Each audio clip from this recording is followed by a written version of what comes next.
கர்த்தருக்கு ஸ்தோத்திரம். ஜூன் 1. கிறிஸ்துவுக்குள் பிரியமானவர்களே, அனுதினமும் தேவனோடு. இன்றைய தலைப்பு அன்பு செய். சகோதர சிநேகம் நிலைத்திருக்க கடவது. எபிரேயர் 13:1. அஸ்திபாரத்தில் நிலைத்திருக்கும் சபை பலம். ஒரு கட்டிடத்தின் அழகு அதன் சுவர்களிலும் கூரையிலும் இல்லை. அதன் உண்மையான பலன் அதன் அஸ்திபாரத்தில் வலிமையில்தான் உள்ளது.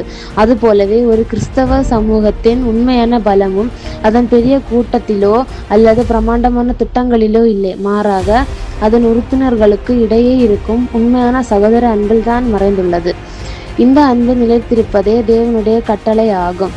நம்முடைய சொந்த குடும்பத்தில் நாம் எவ்வளவுதான் அன்பு செலுத்துகிறோம், அதைவிட மேலாக விசுவாச குடும்பமாகிய சபைக்குள்ளாகவும் நாம் அந்த அன்பை உறுதியுடன் பிரதிபலிக்க வேண்டும். சில நேரங்களில் கருத்து வேறுபாடுகள் மற்றும் மாறுபட்ட பார்வைகள் நம் உறவை முறிக்க முயலலாம்.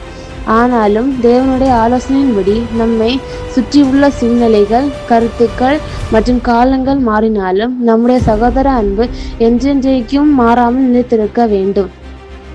அன்பின் பந்தத்தில் ஆதி சபையார் போல வாழ்வோம்.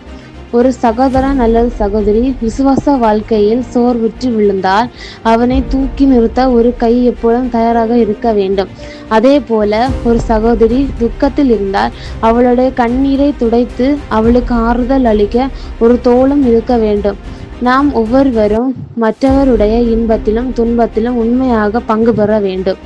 இன்றைய கிறிஸ்தவ சமூகத்தில் எடுத்துக்காட்டாக ஆதி சபையினர் வாழ்ந்து காட்டினார்கள்.